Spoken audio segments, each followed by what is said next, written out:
Hi, this is Brett with Piano Aha, and in this video we want to talk about using sayings to associate a major key with a certain amount of accidentals. Let me show you what I mean.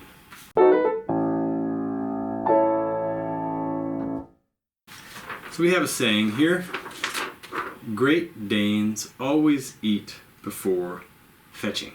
We can use this saying to find out, for example, how many sharps A major has.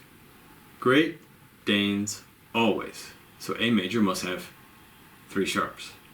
We can also do this the other way around. Let's say I wanted to know which major key has 5 sharps. 1, 2, 3, 4, 5. It must be B major. So if you know the number of accidentals and want to find out the name of the key, or if you know the name of the key and you want to find out the number of accidentals, this saying will do the job.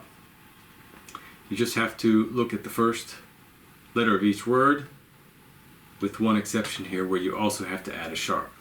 So G major, D major, A major, E major, B major, and F sharp major are what these letters stand for.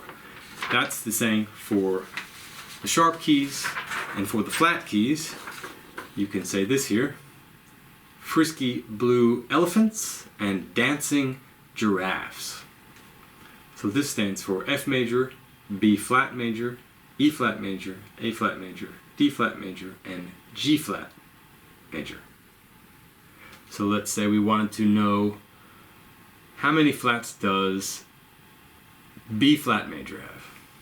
1, 2. What about the key with 6 flats? 1, 2, 3, 4, 5, 6.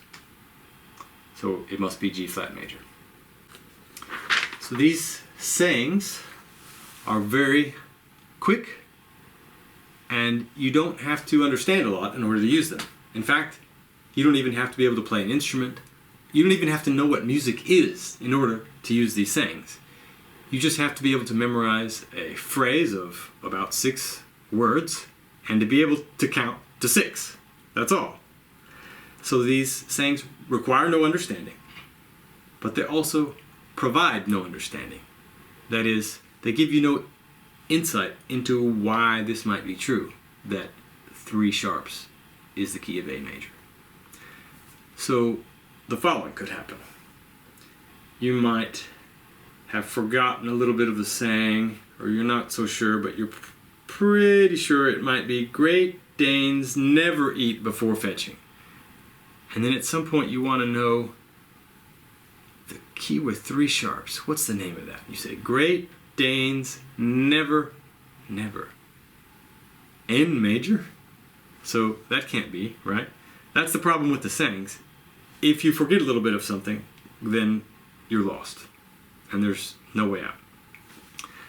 So use them with caution, and know that they require no understanding, but also provide none. Happy ahas.